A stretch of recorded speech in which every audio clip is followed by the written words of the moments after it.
মধ্যপ্রাচ্যের উত্তপ্ত পরিস্থিতি যেন ধীরে ধীরে এক ভয়ঙ্কর সংঘাতের দিকে এগিয়ে যাচ্ছে। ইরান ও ইসরায়েলের দীর্ঘদিনের শত্রুতা আজ আরও ঘনীভূত। তেহরান থেকে ইসরায়েলের উদ্দেশ্যে আসা কড়া হুঁশিয়ারি, ইরানে হামলা চালালেই তার জবাব হবে যুদ্ধ। আর সেই যুদ্ধ শুধু এই দুই দেশের মধ্যে সীমাবদ্ধ থাকবে না। ইসরায়েল বারবার অভিযোগ তুলছে, ইরানের পরমাণু কর্মসূচি শুধু তাদের জন্য নয়, গোটা অঞ্চলের নিরাপত্তার জন্য হুমকি। অন্যদিকে ইরান এই অভিযোগ সরাসরি অস্বীকার করে বলছে, তাদের পরমাণু কর্মসূচি শান্তিপূর্ণ এবং যে কোনো ধরনের আগ্রাসনের জবাব দেওয়ার জন্য তারা প্রস্তুত। এই পরিস্থিতির মধ্যে যুক্তরাষ্ট্রের ভূমিকা আরও জটিলতা বাড়িয়েছে। তারা ইসরায়েলের পাশে দাঁড়িয়ে ইরানের পরমাণু কার্যক্রম বন্ধ করার দাবিতে চাপ সৃষ্টি করছে। কিন্তু ইরান বরাবরই বলেছে, তাদের ভূখণ্ডে কোনো হামলা হলে তার পরিণতি হবে ভয়াবহ। আজকের পরিস্থিতি কেবল আঞ্চলিক দ্বন্দ্বের সীমা অতিক্রম করে পুরো বিশ্বের শান্তি এবং স্থিতিশীলতাকে প্রশ্নবিদ্ধ করছে। ইরান ইসরায়েলের এই উত্তপ্ত সম্পর্ক কি সত্যিই বড় আকারের সংঘাতে রূপ নেবে, নাকি এটি এখনই কোনো সমঝোতার মাধ্যমে থামানো সম্ভব? এই প্রশ্নগুলোর উত্তরই বিশ্বব্যাপী উদ্বেগের কারণ হয়ে দাঁড়িয়েছে। ইরান বহুদিন ধরে আন্তর্জাতিক মহলে দাবি করে আসছে যে তাদের পরমাণু কর্মসূচি শুধুমাত্র শান্তিপূর্ণ উদ্দেশ্যে, কিন্তু সাম্প্রতিক তথ্য বলছে ভিন্ন কথা। আন্তর্জাতিক পরমাণু শক্তি সংস্থা IAEA রিপোর্ট অনুযায়ী ইরান ইতোমধ্যেই 60% পর্যন্ত ইউরেনিয়াম সমৃদ্ধ করেছে। এই সমৃদ্ধকরণ এমন এক স্তরে পৌঁছেছে যা দিয়ে 4টি পরমাণু বোমা তৈরি সম্ভব। বিশেষজ্ঞদের মতে এই সক্ষমতা ইরানকে যে কোনো সময় 90% পর্যন্ত ইউরেনিয়াম সমৃদ্ধ করার সুযোগ দিচ্ছে, যা বোমা তৈরির জন্য যথেষ্ট। তবে ইরান বারবার বলছে, আমরা কোনো যুদ্ধ চাই না, কিন্তু আমাদের অধিকার রক্ষায় আপোস করব না। ইরানের শীর্ষ সামরিক কর্মকর্তারা স্পষ্ট করে দিয়েছেন, তাদের দেশ আগের যে কোনো সময়ের চেয়ে বেশি শক্তিশালী এবং যে কোনো আক্রমণের জবাব দিতে প্রস্তুত। অন্যদিকে ইসরায়েলের অবস্থান আরও আগ্রাসী। তাদের দাবি, ইরানের পরমাণু কর্মসূচি শুধু তাদের জন্য নয়, গোটা অঞ্চলের জন্য হুমকি। সাম্প্রতিক সময়ে ইসরায়েল গোপনে ইরানের সামরিক স্থাপনায় একাধিক হামলা চালিয়েছে। অক্টোবর মাসে ইসরায়েলের দাবি ছিল, তারা ইরানের পারচিন সামরিক কমপ্লেক্সে এমন সরঞ্জাম ধ্বংস করেছে যা পরমাণু বিস্ফোরক তৈরিতে ব্যবহৃত হতো। তবে ইরান এই হামলাগুলোকে তাদের শক্তি দুর্বল করার একটি প্রচেষ্টা হিসেবে দেখছে। তেহরান স্পষ্ট জানিয়ে দিয়েছে, যদি কেউ আমাদের মাটিতে হামলা চালায়, তার জবাব হবে এমনভাবে যা ইতিহাসে নজিরবিহীন। ইসরায়েলের গোয়েন্দা সংস্থাগুলোও ইরানের বর্তমান সামরিক সক্ষমতা নিয়ে উদ্বিগ্ন। তাদের তথ্যানুসারে ইরানের ক্ষেপণাস্ত্র এখন ইসরায়েলের যে কোনো অংশে আঘাত হানার ক্ষমতা রাখে। বিশেষ করে তেহরানের অত্যাধুনিক ক্ষেপণাস্ত্র ব্যবস্থা ইসরায়েলের জন্য বড় হুমকি হয়ে উঠেছে। এদিকে যুক্তরাষ্ট্রের ভূমিকা পুরো পরিস্থিতিকে আরও জটিল করে তুলেছে। বাইডেন প্রশাসন ইরানের পরমাণু কর্মসূচি নিয়ে উদ্বেগ প্রকাশ করে আসছে। মার্কিন জাতীয় নিরাপত্তা উপদেষ্টা জ্যাক সুলিভান বলেছেন, ইরানের সাম্প্রতিক বক্তব্য ও কার্যক্রম তাদের নীতিতে পরিবর্তনের ইঙ্গিত দিচ্ছে। এটি গোটা বিশ্বের জন্য বিপজ্জনক। তবে যুক্তরাষ্ট্র সরাসরি ইরানের বিরুদ্ধে সামরিক পদক্ষেপ নিতে চাইছে না, কারণ এই ধরনের পদক্ষেপ গোটা মধ্যপ্রাচ্যকে যুদ্ধে জড়িয়ে ফেলতে পারে। কিন্তু যুক্তরাষ্ট্র যে ইসরায়েলকে সমর্থন দিচ্ছে তা পরিষ্কার। ইসরায়েলের সাম্প্রতিক হামলাগুলোর পেছনে মার্কিন মদদ থাকার অভিযোগও উঠেছে।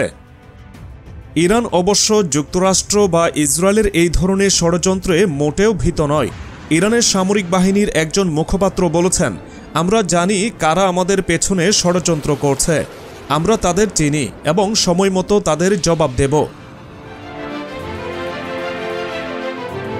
বিশেষজ্ঞরা বলছেন, ইরান ইসরায়েল এই সংঘাত যদি পূর্ণমাত্রা যুদ্ধে রূপ নেয়, তাহলে সেটি শুধুমাত্র এই দুটি দেশের মধ্যেই সীমাবদ্ধ থাকবে না।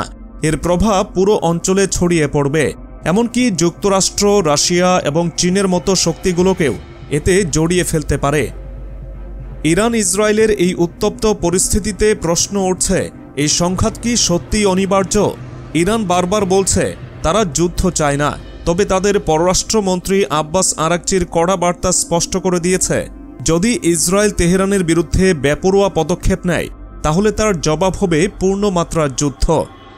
সম্প্রতি চীনের সিসিটিভি চ্যানেলে দেওয়া এক সাক্ষাৎকারে আরাকচি বলেছেন, আমরা ইসরায়েলের প্রতিটি চাল লক্ষ্য করছি।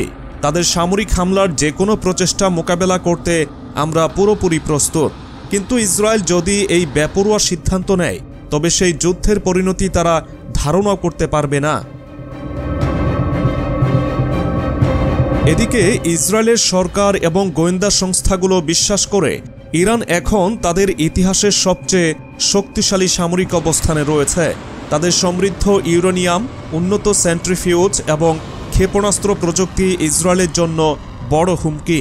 কিন্তু প্রশ্ন হচ্ছে, ইসরায়েল কি সত্যি এই পরিস্থিতির মোকাবেলা করতে প্রস্তুত? অনেক বিশেষজ্ঞ মনে করেন ইসরায়েলের কৌশলগত অবস্থান এখন বেশ দুর্বল। তারা একদিকে ইরানের সঙ্গে লড়াই করার কথা বলছে, অন্যদিকে ফিলিস্তিন এবং অন্যান্য প্রতিবেশী দেশগুলোর বিরোধ নিয়েও মাথা ঘামাতে হচ্ছে। বিশেষ করে গাজা থেকে আসা হামাস এবং হিজবুল্লাহর হুমকি ইসরায়েলের সামরিক বাহিনীকে অতিরিক্ত চাপের মধ্যে ফেলেছে। এই পরিস্থিতিতে যুক্তরাষ্ট্রের ভূমিকা গুরুত্বপূর্ণ হয়ে উঠেছে। সম্প্রতি বাইডেন প্রশাসন ইরানকে সতর্কবার্তা পাঠিয়েছে। তাদের বক্তব্য, ইরান যদি পরমাণু অস্ত্র তৈরি করার দিকে এগোয় তাহলে যুক্তরাষ্ট্র নীরব থাকবে না। কিন্তু বাস্তবে কি যুক্তরাষ্ট্র ইরানের বিরুদ্ধে সরাসরি পদক্ষেপ নিতে প্রস্তুত? বিশ্লেষকরা মনে করছেন যুক্তরাষ্ট্র আপাতত ইসরায়েলের মাধ্যমে এই সংঘাত চালিয়ে যেতে চায়। তবে ইরানের সামরিক প্রস্তুতি এবং তাদের মিত্র রাশিয়া ও চীনের সমর্থন যুক্তরাষ্ট্রের জন্যও বড় একটি চ্যালেঞ্জ হয়ে দাঁড়িয়েছে। তবে শুধু সামরিক দিক নয়, এই দ্বন্দ্বের পেছনে রয়েছে রাজনৈতিক এবং ধর্মীয় প্রেক্ষাপট। ইসরায়েল বরাবরই ইরানের মতো দেশগুলোর সঙ্গে সংঘাতে জড়িয়েছে, কিন্তু এইবারের পরিস্থিতি একেবারেই আলাদা। ইরান এখন আরও বেশি ঐক্যবদ্ধ এবং তাদের জনসমর্থনও উল্লেখযোগ্যভাবে বৃদ্ধি পেয়েছে।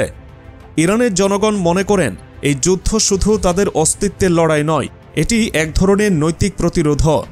একজন ইরানি নাগরিকের ভাষায়, আমাদের উপর হামলা মানে আমাদের স্বাধীনতায় আঘাত। আমরা আমাদের ভূখণ্ড রক্ষা করব এবং শত্রুকে এমন শিক্ষা দেব যা তারা বহু প্রজন্ম ধরে মনে রাখবে।